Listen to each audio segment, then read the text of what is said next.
so Gilmore Global is putting together a podcast series on the customer education space and a variety of other training initiatives. And for this segment, we're really, really happy to have Bill Horzempa here. And Bill leads the customer education team at Hewlett Packard Enterprise. In his role, he's responsible for the worldwide delivery of HPE's customer, partner, and technical employee education curriculum. In addition, Bill is responsible for developing the programs and tools to ensure HPE's customers can find and take the training they need to stay current on HPE's and industry emerging technology products and solutions. So with that, I'd like to welcome Bill to the podcast today.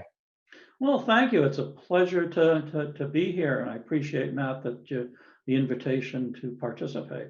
Yeah, well, Bill, you've been you and your organization have been a great customer of Gilmore for quite a long time now, and I know from some previous conversations that we've had, I kind of got exposed to just how deep your understanding and your breadth of experience is in the customer education space, and it certainly goes well beyond the things that Gilmore Global is involved with. So I thought it would be great to kind of pick your brain a little bit and see what you see in terms of emerging trends in the customer education space. So I've got a few questions, topics to go through, and maybe we'll kick it right off with the first one, which is kind of, I think, on everybody's mind as the COVID-19 pandemic continues to rage. And we've seen with a lot of our customers impacts in terms of the customer education and the training business.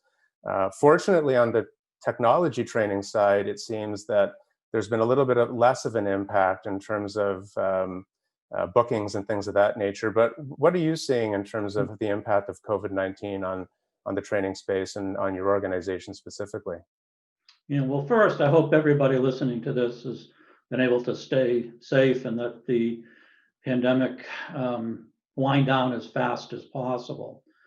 If we go back to the February, March timeframe when it first we saw it hitting us. We first reached out and we listened to the customers we have. I talked with them about how they wanted to receive training in this new environment, acquiring new knowledge. Some of them wanted to receive training through virtual instructor-led training delivery. And we were fortunate there because we had a number of instructors that had extensive experience delivering VILT. We did notice that in some countries there was a cultural preference to on-site ILT. They really hadn't experienced VILT. And we had to work with those customers to show that VILT, I'll say, could be basically as good as on-site training. One of the things we did when we saw that was we started using more of our virtual remote guidance solution. This is for courses where the technology typically required the students to touch the hardware. Using VRG, we're able to have the instructors demonstrate in basically real time how to physically, say, change a board, change chips, power on the gear, anything that we would typically have the student doing. And as we moved along, we felt so comfortable using VRG in the classes that we told customers that were kind of on the fence that if they selected course and took it as a VILT offering, and then afterwards didn't feel like it hit the mark, they could come back later when hopefully COVID is gone and we are offering some of the classes on site. They could just come back and take it. To date, I have to say the feedback from the students is extremely, extremely positive about VRG. I don't want to kid you. It's not the same from the perspective of if you've got 10 students in a class talking with each other. They certainly can talk through, today we're using Zoom, or we use a product called My Room that enables it, but it's never the same as having a coffee with a person, but it really helps the training. So we think we've got a good solution for continuing into with this VILT offerings. Oh, that's great. That's excellent, Bill. So you mentioned geographic sort of resistance in some mm-hmm. places, and I've heard that from other customers as well. Would you care to sort of expand on sort of the geographies that you did see some of that resistance? Sure. Two countries come to mind, and it's strictly the culture. When it was Japan, basically was for at least an hours, and I talked with peers and other companies, and it was kind of the same. Is prior to March in Japan, we were almost 100% on-site offerings. Obviously, today we're 100% virtual instructor-led, but the nice piece there is that our volumes obviously took a dip because we had to spin up, but they're back to the pre-COVID levels. And another country that comes to mind is Italy. They were, very heavily weighted towards ILT, and today they're again, of course, VILT. Yeah. But moving forward in the future, I'd say, one of our, call it learnings, we had a methodology we called hybrid. And we think we're going to do it even more. And what hybrid is we offer the class as an ILT and at the same time a VILT. So we'll say, for example, the class is going to be in Rome, in the case of Italy, and that's where the instructor will be. And you can come to our training site in Rome and take it on site. But at the same time, we're going to be, we say, broadcasting the class through virtual instructor-led training to students anywhere. So if they were in Milan or whatever, they can do it that way. Mm-hmm. Now, I'll tell you one, maybe a little cute, funny, little bit a story about that. We were offering one of these hybrids, and it happened to be in Chicago, Illinois, at a site there. And on Monday, the instructor came in, and about half the class was on site, and half the class was remote. And the next day, came in, let's say it was around 8 o'clock, and the class was starting at 8:30. There was nobody in the classroom. She thought maybe the students are out having a cup of coffee or breakfast. Well, 8:30 came along, nobody in the classroom. She figured, well, there may be people out there. I better start the class. I hope everybody's okay. She started the class up. 100% of the people were taking it through the virtual methodology. And they just said, we feel we can get the same. We don't want to commute. We just want to be in our office or at home and take it. Yeah, that's incredible. Wow, amazing. Yeah. We've heard some similar stories, and I think different parts of the world, the uptake is a little bit quicker. I know that anecdotally, I've heard many stories from customers that in Europe the adoption has been a little bit slower and there was a bit of a waiting period, I think, where bookings were low because it was kind of a wait and see approach to see, okay, how long is this going to last? And once it became clear that it was going to be a while, people are kind of like, well, we got to get on with life here. We got to get on with training. So the booking started to pick up at that point in time. So that's interesting insight. So one of the questions I had was, the customer training really has changed a lot in the last number of years. What are the biggest changes that you've seen in the way that training is being delivered? Good question. Well, I mean, what we see is, the customers are king and queen, and they're looking for flexibility. They're looking for the specific knowledge they need to be offered to them just when they need it. There obviously at times they can plan, but if all of a sudden it comes along, today's a Friday, and they got to do something on Monday that they just were told about, they don't have time to go out and take a multi-day class. They might like it, want it, and maybe they'll do it in the future, but they need to get the data, the information they need right then. And likely through what we're seeing is through more informal training and delivery activities, the way we do it, maybe as an open lab access. So if that example I gave, let's say somebody was setting up an OpenStack neutron network, they had to do it on Monday. Maybe they took a class a while ago, but they'd love to be able to go into an open lab and then over the weekend do what they needed to do, so in a safe environment, and do it. And so that's one thing we're trying to do, to offer more of that through what we call one of our subscription services, so that they don't have to think about signing up. It's there. They know they can go in.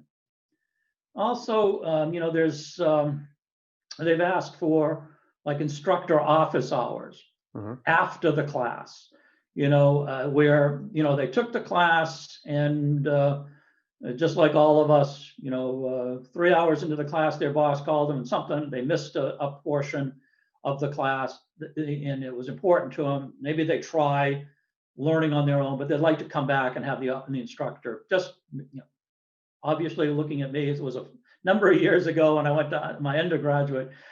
But it was like if you didn't understand something, you could go knock on the door and the professor would help you.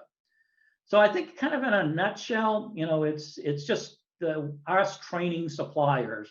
We need to be more flexible. We need to know the customer's needs, and we need to meet those customers' needs. We just can't say, well, we built a 5-day class. It's good for everybody. Come take the class. That won't work anymore. Yeah, you mentioned subscription-based learning, and that's another trend that we're seeing that's being widely adopted by many of the organizations that we work with. So, does your organization, you have a subscription-based offering at this point in time, right? And what's the uptake like been on that? Yeah, it's our, we're heading towards learning as a service, and we have multiple levels of subscription offerings. Like probably a lot of people, we steal from the marketing from the Olympics, and so we've got bronze, silver, gold offerings, and of course you can guess each one as you move up, offers more things, and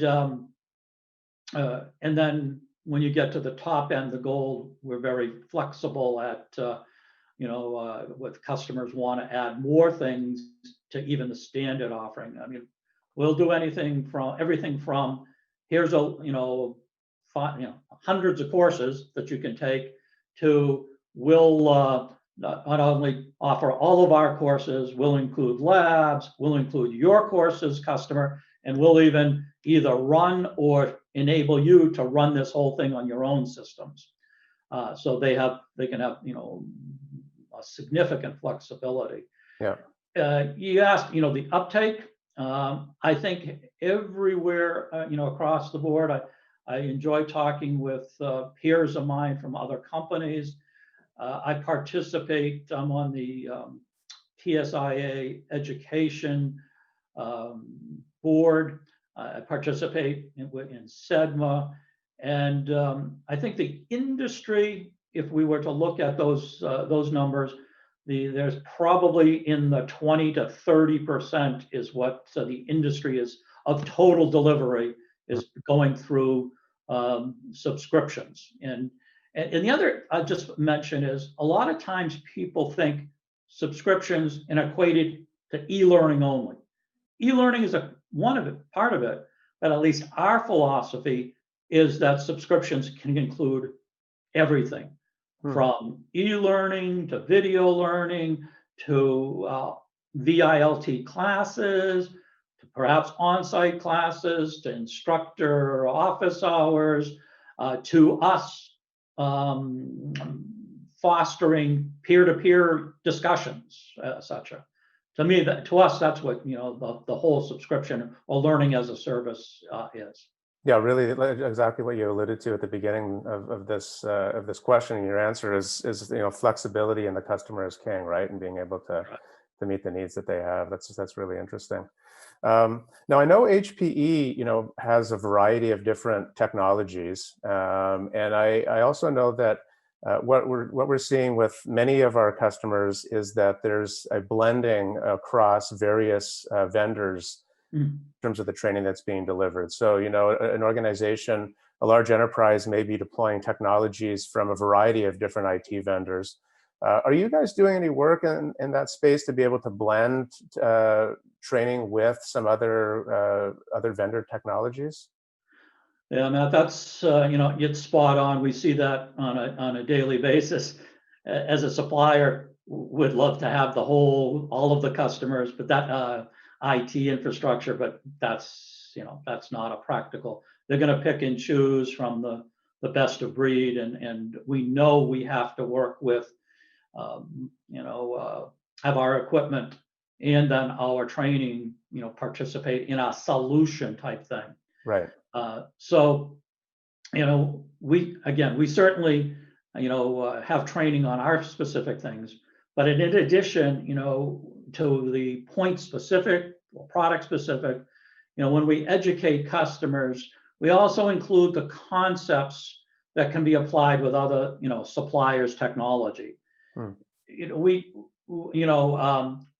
If the customer asked us and wanted us to go and do a course on somebody else's pure storage or servers, we would certainly, if they customer really wanted us to do it, we'd do it, but that's not really typical. They're typically going to go get that point knowledge from that other supplier. Yeah. Well, what we really see, and we're seeing more of this, is requests is customers want solution training, as you point out. And that combines, the multiple components of our stuff, their stuff. And what we will do is, first of all, take and customize several of our courses together. And then we will actually train on the customer's gear, which will then include those other components. Really? Okay. And, I think, if we had, one of our instructors on that is doing that, I think they would say that becomes a very collaborative class, because there may be students that know the other vendors' equipment better than our instructor does, but it can be integrated in very well. And actually, that's a real up and coming area, these custom solution trainings that we're seeing. Yeah, no, we're hearing that too. And program-based delivery versus just simply delivering a course, solution-based delivery, that's really a trend that we're seeing as well. Just to pivot a little bit, so customer education, I know, from attending various events, I've attended the SEDMA events in the past and things like that, where, it's all customer education focused. The role of customer education organizations seems to be, shifting over the course of time. And I know different organizations treat customer education in different ways. But do you think the role of customer education has changed over the last number of years? And if you do see that, how have you seen it change? Yeah, again, I kind of mentioned, because we absolutely see this is, I tell you, at one time, product releases drove training. Somebody, we came out with the latest, greatest product that was really slick, and it was very different, and it was very innovative, and maybe it was a little, complex. That drove the development and the delivery of the class. I guess it was a good approach. It worked then, but we really now, I'd say, need to understand much more of how the customer is using the solution. Of course, would love it again to be, primarily our stuff, but we need to know that this is going into an environment that's in the medical or the financial, and how they're putting it together, and then us, knowing that and blending the class to that environment. In my example before, it's great to set up that OpenStack neutron network. Well, that's only one piece, and we can do that very well. You can show you how to set up the IP addresses or whatever, right? But that's just one part of what the customer is trying to do. Maybe they're trying to. It's a reservation system, or maybe it's a billing system, and the more we can apply the industry to it, and then that vertical to it, I think the more the students get out of the training, and that means we've got to continually help our instructors in those areas gain that knowledge, perhaps rotate and be at times, go and work on a customer opportunity if that works, so they gain that knowledge too. Yeah. So yeah, it's definitely changing. Do you think customer education? I think customer education has always played a role in driving revenue into an organization, right? By you ultimately develop a more knowledgeable customer. That customer is typically going to buy more product from you. Oh, yeah. But do you find that is accelerating at this point in time? Do you think that's changing in any way in terms of are customer education organizations being relied on by the executive levels of an organization to help in driving revenue, or or has that not really happened at this point in time? I think you probably have to talk to a number of people, different companies, probably to varying pieces. I can tell you that I'll speak generally. Sure. I think that education has vast amount of information about students, and we can do a few things. One, we can really try to help make those students more loyal. If we can help them be successful, they become more comfortable with, in our case, HPE equipment. I think it's a naturalness that they're going to recommend that to their organizations, and that will help in the future. Also, I think within a company, within our company or any company, the better that information is integrated, the better. And a good example is that somebody calls a helpline, and okay, that one time, fine. Well, we can tap into that database and see lots of people coming from one particular company. One, we can suggest to that company and those students, we're seeing this. Why don't you consider this course? It's great that you call us. We think that's fine, but everybody wants to be independent. So perhaps, we can offer a class there. And then we can also, in the class, we can feed back information to the product group saying, when we're in a class, the students are having a difficult time with these features, understanding them or implementing them. Again, that might be fine, or again, they may go, oh, wow, if we change these things, that's going to make it that much easier for the customers. And that's a good point. So actually influencing the customer, the product roadmap at the end of the day in ways as well, right? That's interesting. Excellent. So I think we talked about subscription learning a little bit earlier. So when we talk about learning as a service, how do you think learning as a service has impacted customer education? Is it strictly in terms of subscription-based learning, or are there other ways that it's impacted the industry as well? I would say it is primarily with subscriptions, but it's a mindset. It's a service. It's not a one-time event that a class might be. Yeah. It's the whole thing that we talked about earlier, from the 3 or 5 day class to online anytime micro modules that somebody going, oh, I just need this little piece. I only have an hour before I have to do something. I want to go back and find out in one thing. And I think the onus in that case is on us as suppliers we probably have that training, that information out there, but how do you find it quickly? I'm from the Boston, Massachusetts area, and I say, well, the answer probably is in the Boston Library. Right. Go find it. So we've got to make it easier, quicker. And I think subscriptions make things easier from the sense, first of all, you don't have to figure out and get approval to take a class. The customer already has that subscription. So everything's there, is instantly available.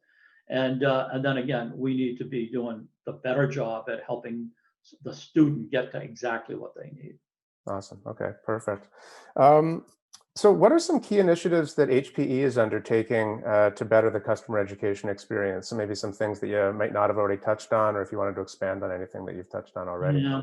I mean, honestly, our number one initiative, our fiscal year started a few days ago, and learning as a service and subscriptions is our number one goal to really helping customers in, let's call it calendar year 21. We really want to lead the industry from the perspective, if we're doing that, then we're probably really helping our customers, because they'll help us lead the industry there. Okay. That really is the most.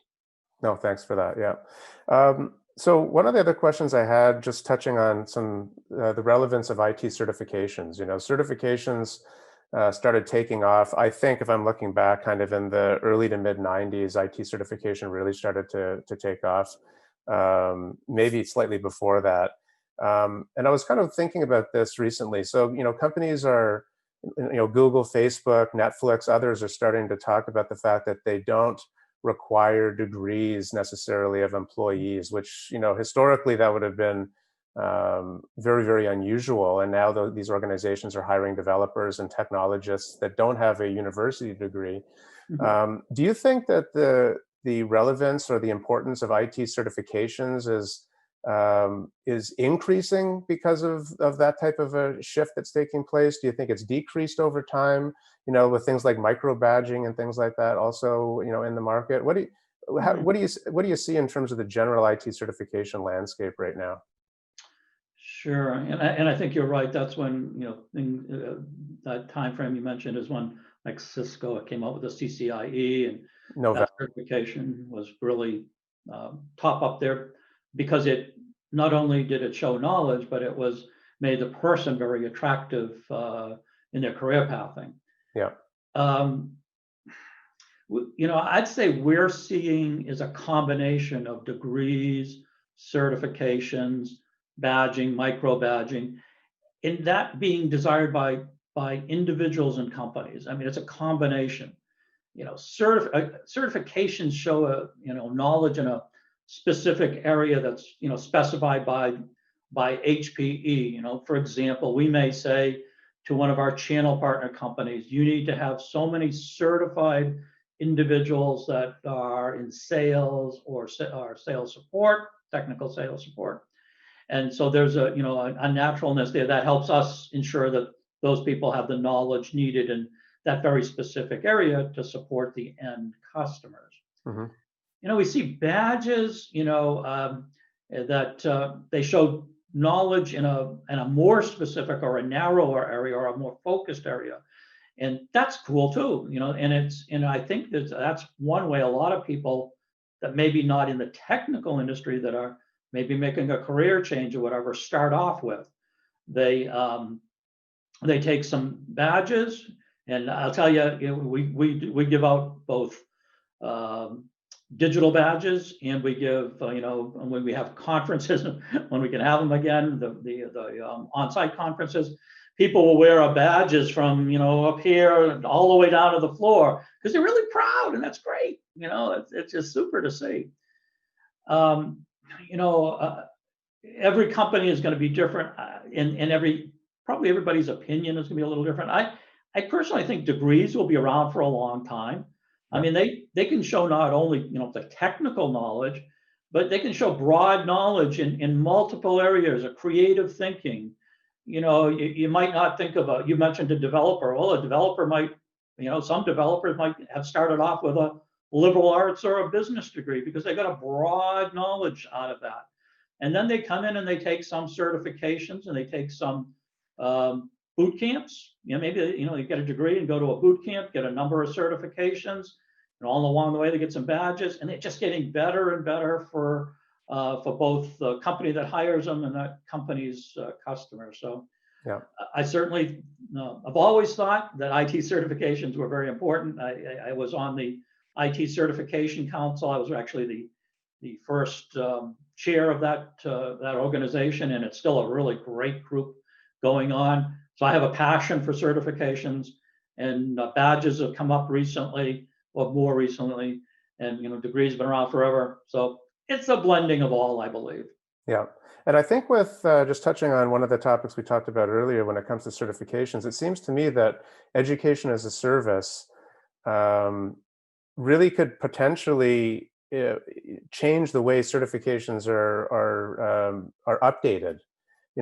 Somebody becomes certified, obviously with technology changing so quickly, you've achieved a certification, but the technology in a year may change. But with a subscription to ongoing learning after you've got that certification, the certification doesn't have to be it's not the finish line, but it's really part of a continuum, really, at the end of the day, right? And being able to continue to learn after the certification has been delivered, I think, is a real key for any education organization to make sure that they're delivering. Yes, you're spot on. All this knowledge needs to be on a continuous basis. And badging and certification help that people continue to progress along that knowledge curve. So yeah, you nailed it right there, Matt. Awesome. Great. Well, hey, Bill, those are all the questions that I had for you today as it relates to the training and certification world. And really, really appreciate your time in joining us. Is there anything else that you wanted to share at all, or are you good? I just want to say, I think this is a great idea that you're doing for the industry. This is excellent. I really thank you for letting me participate in it, and I'll be anxious to see the other ones you do and learn from other people. So thank you. Absolutely. Yeah, absolutely. 100%. Well, really appreciate having you on, Bill. Thanks a lot. Yeah, have a great day.